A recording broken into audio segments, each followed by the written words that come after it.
They called my ambition stupid, handed me a junkyard bicycle, and laughed as I wobbled away. I bit my tongue, burned through midnight sketches, and stitched every no into a $15 million design brand. Last week, I glided back in a bespoke Rolls Royce and didn't bother to honk. The engine did the talking. Stay right here because in the next minute, I'll reveal the 3 brutal pivots that turned their sneers into my fuel. And the first one will turn the story on its head. I'm Jennifer Mitchell. 7 years ago, I was nobody. A 19-year-old with calloused hands and a mother who measured my worth in what I couldn't do. Karen Mitchell didn't build her restaurant empire by being soft. She clawed her way from a South Side diner to owning 12 upscale establishments across Chicago, each one bleeding money from the city's elite. My stepfather, Stephen Peterson, brought the real estate connections that turned her hunger into an empire. Together, they created a machine that devoured the weak. I was supposed to be weak. Ashley, my younger sister, was everything they needed. Sharp, beautiful, ruthless when necessary. At 16, she could dissect a profit margin faster than most adults could read one. While Ashley mastered the art of manipulation wrapped in silk scarves and designer blazers, I disappeared into sketchbooks. Architecture became my escape, each drawing a small rebellion against their suffocating expectations. But Karen wasn't just dismissive, she was surgical in her cruelty. When I showed her a detailed floor plan I'd spent weeks perfecting, she held it up to the light, examining it like a flawed diamond. Pretty lines won't pay rent, Jennifer. Ashley's learning how to actually make money. Then she'd tear the paper in half, the sound echoing through our marble foyer like a gunshot. My 12th birthday crystallized everything.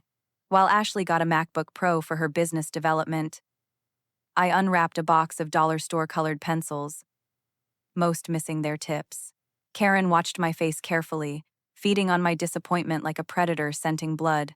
"Don't look so ungrateful," she said, her voice honey-laced poison. "Those pencils are perfect for someone with your limitations." Stephen laughed from behind his Wall Street Journal. "At least now she can draw us some nice pictures for the fridge." The sound of their laughter followed me to my room, where I spent the night sharpening those broken pencils with a kitchen knife, each scrape against the blade a promise to myself. The psychological warfare was relentless. While Ashley attended exclusive culinary workshops with celebrity chefs, learning the business from industry legends, I begged for a single summer program in design. Karen's response was swift and surgical. "Creativity is a luxury for people who don't need to eat. You're not built for that world, Jennifer. Look in the mirror. You're practical, dependable. Maybe we can find you something in data entry." The library became my sanctuary. But even there, Karen's voice haunted me. Each book I checked out on architecture felt like stealing something I didn't deserve. But I devoured them anyway, memorizing every principle, every famous building, every success story of people who'd started with nothing. High school became a battleground. Ashley's culinary club victories were family celebrations. Karen would close entire restaurants just to host parties for Ashley's cooking competition wins. When I started the design club and landed our school's first feature in Chicago Teen Tribune for revitalizing the cafeteria's layout, I raced home with the newspaper, my heart hammering with hope. Karen was on the phone with a food critic, discussing Ashley's latest triumph. I waited 20 minutes, article in hand, before she finally glanced at me. "That's nice, sweetie. Now, can you see if Ashley needs help with her portfolio presentation? She's meeting with the Peterson Group tomorrow." I crumpled the newspaper and threw it away. Ashley found it later that night, smoothing out the wrinkles. "This is really good, Jenny," she whispered. "Why didn't Mom say anything?" I couldn't answer her without crying. But Ashley wasn't the enemy I'd made her out to be. Late at night, when Karen and Stephen were asleep, she'd slip into my room like a ghost, drawn to the drawings I'd hidden from our mother's criticism.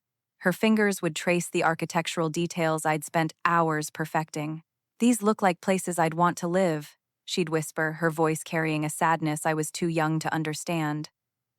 One night, she broke down completely. "I hate cooking, Jenny. I hate everything about it. The smell, the heat, the way everyone watches me like I'm performing. But every time I think about telling Mom, I imagine her face, and I just can't." She was crying then. Real tears. Not the performed emotion she displayed for our parents. You're so lucky you don't matter to them. You get to want things they'll never try to take away. Her words hit me like ice water. She envied my invisibility while I craved her golden cage. Graduation day revealed the full scope of their indifference. I'd worked 4 years to graduate valedictorian of our design program, my portfolio earning praise from every instructor. The ceremony was beautiful, parents crying, students celebrating, futures unfolding like flowers. Karen and Stephen sat in the back row. Karen checking emails while Stephen took business calls. When they called my name for the Design Achievement Award, I searched the crowd for their faces. Karen was texting. Stephen had stepped outside. I accepted the award to polite applause. But inside, something fundamental cracked. After the ceremony, we went to McDonald's. Not even one of their restaurants. McDonald's. It's closer to the car, Karen explained, unwrapping a Big Mac while I sat in my cap and gown. She handed me a card without looking up. Inside was a $20 Subway gift card and a note. Congratulations on finishing your hobby. Time to start real life. That night, I made a decision that would change everything. Ryan Morrison saved me from drowning in my family's poison. A 6'2" engineering prodigy with calloused hands and eyes that lit up when he talked about impossible structures, Ryan saw something in my work that even I couldn't see yet. While other kids partied, we spent Friday nights in empty classrooms, me sketching spaces that felt like homes, him calculating load-bearing requirements for my wildest dreams. Your buildings have souls, Jenny, he said one night. Studying a design I'd drawn for a homeless shelter. Most architects design boxes. You design sanctuaries. He was the first person who looked at me and saw possibility instead of limitation. When I showed him the McDonald's graduation card, his jaw clenched. They're wrong about you, he said quietly. And someday, you're going to prove it so completely they'll choke on their regret. By graduation, I'd saved $3,847 from a dozen different hustles. Tutoring kids in math, painting house numbers on curbs, selling digital artwork on Etsy. Every dollar was armor against their doubt. Every transaction proof I could create value from nothing. The night before leaving for college, I stood in my bedroom, packing the few possessions that mattered. My sketchbooks, my laptop, and that crumpled photo of the rusted bike. Ashley appeared in my doorway like a specter. I'm proud of you, she whispered, then pressed something into my hand. A business card for her future restaurant already printed. Mitchell and Peterson Culinary Group co-owner, Ashley Mitchell. Not Peterson. Mitchell. When you're famous, she said, I want to be your sister, not their daughter. I hugged her then.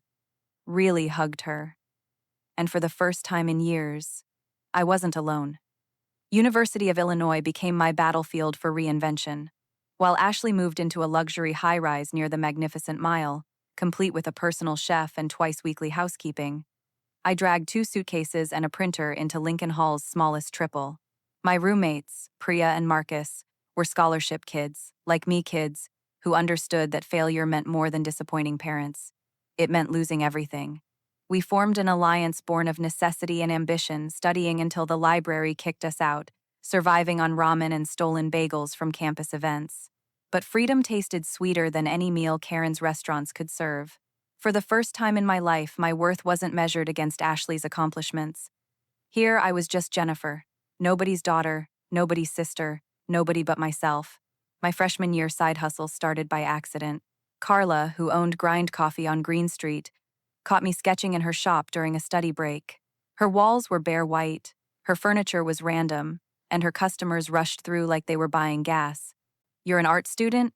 She asked, peering at my notebook. I showed her a quick layout I'd drawn. Warm lighting, community tables, local art displays, plants that would thrive in north-facing windows. Her eyes widened. How much would it cost to do this? $50 for the plan, I said without thinking. You execute it yourself. 3 weeks later, Grind looked like a completely different place. Lines out the door, study groups camping for hours, Instagram photos being taken at every table. Carla gave me a glowing Google review and paid me a $200 bonus. Words spread like wildfire. By spring semester, I had 12 clients and a 3-week waiting list. Studio Haven was born in a Lincoln Hall dorm room, registered as an LLC for $87 and a dream. Karen's monthly check-ins were psychological warfare disguised as maternal concern. "How's the decorating hobby going?" she'd ask, her voice carrying that familiar edge of condescension. "Ashley just got promoted to assistant manager at our Millennium Park location, 20 years old and already showing real leadership potential." The comparisons were surgical in their precision. When I mentioned Studio Haven's growing client list, she'd laugh that same laugh from my 12th birthday. "Oh, Jennifer, playing with colors isn't the same as running a business. Real businesses have employees, investors, board meetings. You're selling finger paintings to hippie coffee shops." But their doubt had become my rocket fuel. Every snide comment, every dismissive laugh, every comparison to Ashley's real achievements fed the fire burning in my chest. Sophomore year marked my declaration of war against their expectations. Studio Haven became a registered business with a real website, professional email address, and client contracts. Ryan drove down every weekend to help me photograph completed projects, haul samples, and provide free labor for installations. His engineering background made him invaluable for complex spatial challenges. "Your little hobby is pulling in more money than most adults make," he observed, watching me coordinate 3 different projects from my dorm room. "When are you going to admit you're running an empire?" The word empire sent chills down my spine. That was their word, Karen and Steven's word. But maybe it was time to reclaim it. By junior year, Studio Haven was grossing $4,000 monthly with profit margins that would make Karen's restaurants jealous. I hired Marcus, my former roommate, to handle social media and basic project management. The wine bar project that put us on the map was a complete transformation of a failing establishment in downtown Champaign. Within 6 weeks of our redesign, their revenue increased 340%. The Chicago Tribune's lifestyle section picked up the story, featuring before and after photos that made me look like a miracle worker. I screenshot the article and sent it to Karen with a simple message. "Thought you might find this interesting." Her response arrived within minutes. "Congratulations on the local press. Try not to let small-town success go to your head. There's a big difference between decorating a wine bar and running a real business." I deleted the message without responding, but screenshotted it too. Someday, I'd frame it next to my Forbes cover. Melissa Carter entered my life like lightning striking dry timber. At 42, she was everything I aspired to become.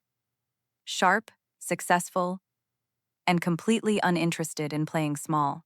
Her firm, Carter Collective, had transformed Chicago's design landscape with projects ranging from boutique hotels to corporate headquarters. After her presentation, I approached with my portfolio, expecting 30 seconds of polite attention.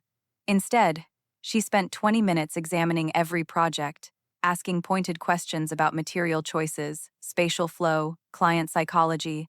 "Your instincts are stronger than most designers with 10 years' experience," she said finally.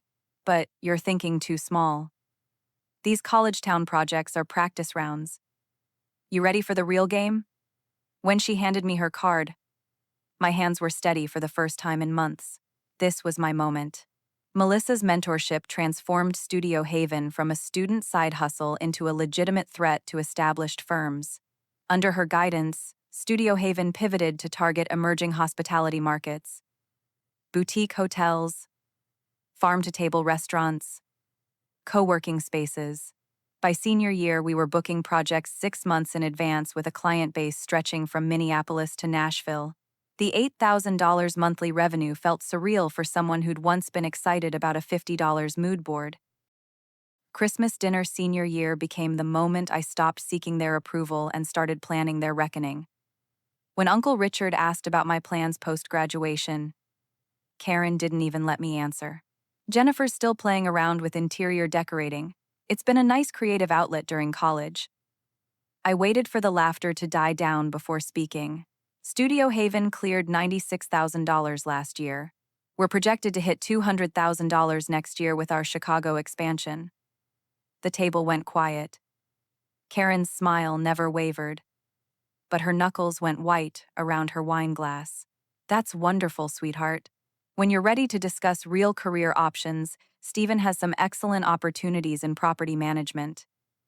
I excused myself to take a client call about a $40,000 project. Their world was about to get much smaller. Graduation approached like a reckoning. Corporate offers flooded in Gensler. Perkins plus Will. Firms that would pay well and keep me safely invisible. But Melissa's words haunted every decision. You can work for someone else's dream, or you can build your own empire. I chose empire. With $47,000 in business savings and a client roster that would make established firms jealous, I signed a lease on 800 square feet in Chicago's River North. The space was raw concrete and exposed pipes, but I could see its potential. Studio Haven's headquarters, the nerve center of something that would reshape Chicago's design landscape. The Grand Meridian project landed like a meteor in my carefully constructed world. At 22, Studio Haven had established itself as the Midwest's hottest emerging design firm, but this was different. The Grand Meridian represented everything I'd dreamed of, a $47 million luxury hotel in Chicago's Gold Coast, with $3.2 million allocated for interior design alone. This wasn't just another project, it was a statement that I belonged at the highest levels of the industry. For 3 weeks, my team worked 18-hour days crafting a presentation that would redefine luxury hospitality in Chicago. Our concept, Urban Sanctuary, blended Chicago's industrial heritage with contemporary sophistication. When the finalists were announced, I was already mentally designing the victory party. Then I received the investor list. Karen Peterson and Stephen Peterson, majority stakeholders. Ashley Peterson, executive chef and restaurant director. The names hit me like physical blows, each one a reminder that I could never fully escape their gravity. This wasn't just a business pitch anymore. This was the final exam I'd been preparing for my entire life. When I called Ryan that night, my voice was steady but my hands shook. They're going to try to destroy me in that room, I said, staring at the investor list for the 100th time. This isn't about design anymore. This is about humiliating me in front of Chicago's power brokers. Ryan was quiet for a long moment. Good, he said finally. Let them try. You're not that scared kid with the broken bike anymore, Jenny. You're the woman who built $1 million company from a dorm room. Walk into that room like you own it because, honestly, you kind of do. His words steadied me, but I knew he was wrong about one thing. I was still that scared kid. The difference was, now I had weapons. The Willis Tower's 40th floor felt like entering another dimension, all glass and steel and views that stretched to the horizon. I wore my armor, a charcoal Armani suit I'd bought specifically for this moment, my grandmother's pearl earrings, and confidence painted on like war paint. My team flanked me, Marcus handling tech, Sarah with our material samples, James ready to field structural questions. 23 of Chicago's most powerful people filled that boardroom, and for 45 minutes I owned them completely. Our presentation flowed like a symphony. Marcus revealing 3D renders that made the hotel lobby look like a scene from a dream. Sarah passing around material samples that whispered luxury. James explaining how we'd maximize natural light while maintaining energy efficiency. I became someone I'd never been before. Commanding. Visionary. Unstoppable. Then the ambush began. Karen's hand rose with surgical precision, her voice cutting through the room's enthusiasm like a scalpel through silk. The presentation is certainly energetic, she said, her pause loaded with condescension. But let's discuss reality. This is a $47 million project with international visibility. Why would we entrust something of this magnitude to a boutique firm with no luxury hotel experience? The room's temperature shifted. I met her gaze across that marble table, and for a moment, I was 12 years old again, holding broken pencils and swallowing tears. Then I remembered the deposit in Studio Haven's account, the awards on our office walls, the clients who'd built empires on our vision. Peterson Hospitality Group has never designed a hotel either, I said, my voice steady as steel. Studio Haven has transformed 53 commercial spaces across 7 states, with client satisfaction rates that exceed industry standards by 23%. We're not boutique because we're small. We're boutique because we're selective. Before I could respond to Stephen's patronizing suggestion of collaboration, Ashley's voice cut through the tension like a lifeline thrown to a drowning woman. "I've researched every hospitality design firm in Chicago," she said, her voice gaining strength with each word. "Jennifer's portfolio shows innovation that the established firms haven't matched in years. Her restaurant designs have increased average customer dwell time by 34% and social media engagement by 180%. Those aren't boutique numbers. Those are industry-leading results." I stared at my sister, seeing her clearly for the first time. She wasn't the golden child anymore. She was a warrior, choosing her battlefield. "Thank you, Ashley," I said, then turned back to the room. Studio Haven doesn't need a partnership to succeed. We need clients who trust vision over fear, innovation over convention. If you want the safest choice, hire Gensler. If you want the best choice, hire us. The presentation concluded with thunderous applause. As the room emptied, power brokers pausing to shake my hand and request my card, I watched Karen and Stephen approach like predators who'd lost the element of surprise. "Well," Karen said, her voice dripping with manufactured warmth, "that was quite a performance. Perhaps we should discuss family rates given our unique relationship." The audacity stole my breath. 22 years of dismissal, humiliation, and psychological warfare, and now she wanted a discount. I looked at them both, these people who'd spent decades convincing me I was worthless, now desperate to ride my coattails. "Our proposal stands as submitted," I said, my voice carrying the authority of every triumph they'd tried to steal. "Studio Haven doesn't offer family discounts. We offer excellence at market rate." 20 minutes later, I found Ashley waiting by the elevators, her chef's jacket folded in her arms like a surrender flag. "Can we talk?" she asked, and I saw something in her eyes I'd never seen before. Desperation. We found a quiet corner near the floor-to-ceiling windows, Chicago sprawling below us like a map of conquered territory. "Everything I said in there was true," she began, her voice barely above a whisper. "Your work is extraordinary. But there's something else. I hate this life, Jenny. I hate the restaurants, hate the corporate politics, hate pretending to be someone I'm not." She took a shuddering breath. "I want to be a chef, not a manager.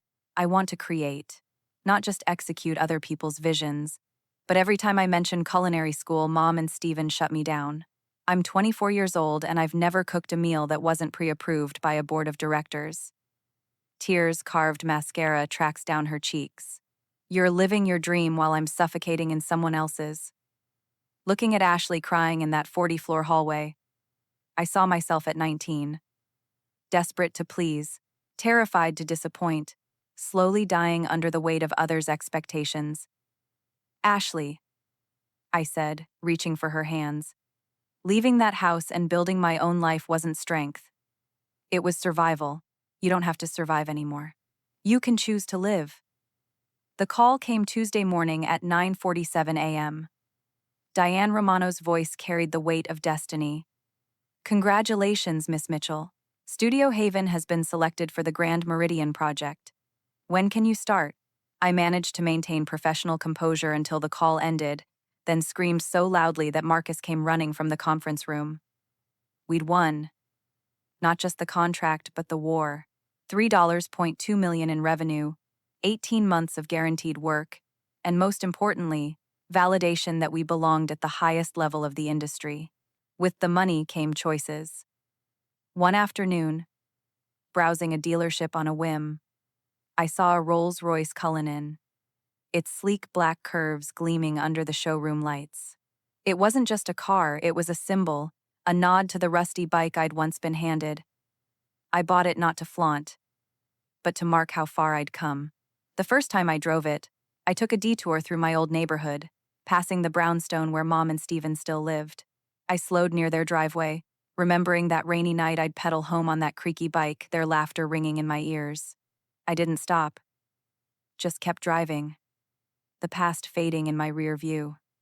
Ashley took my advice.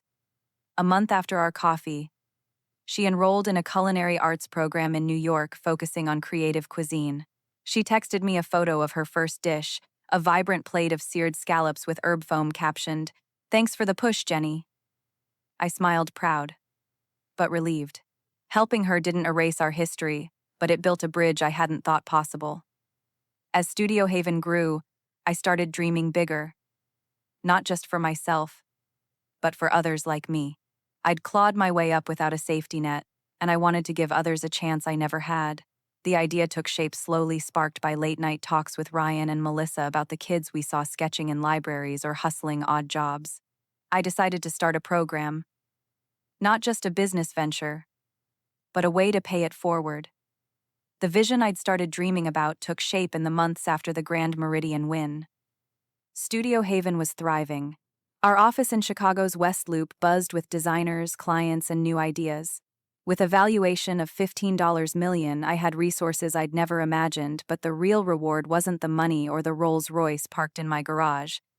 It was the freedom to live on my terms and the chance to help others do the same. A free design academy for young people who, like me, had been told their dreams were out of reach. I called it Haven Academy, a nod to my company and the sanctuary I'd always wanted to create.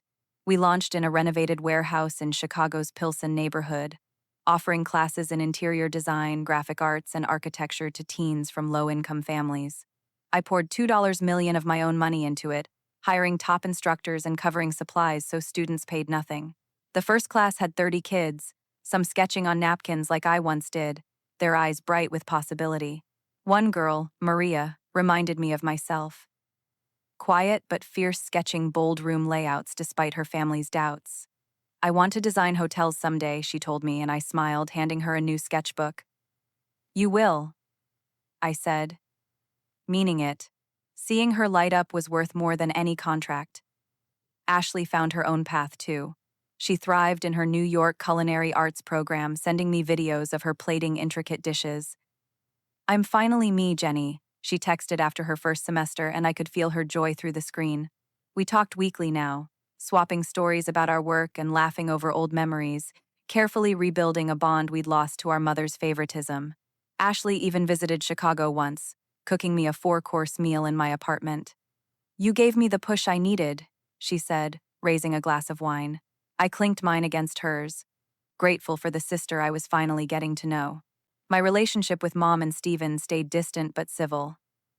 Mom called occasionally, her tone softer, but still tinged with that need to control.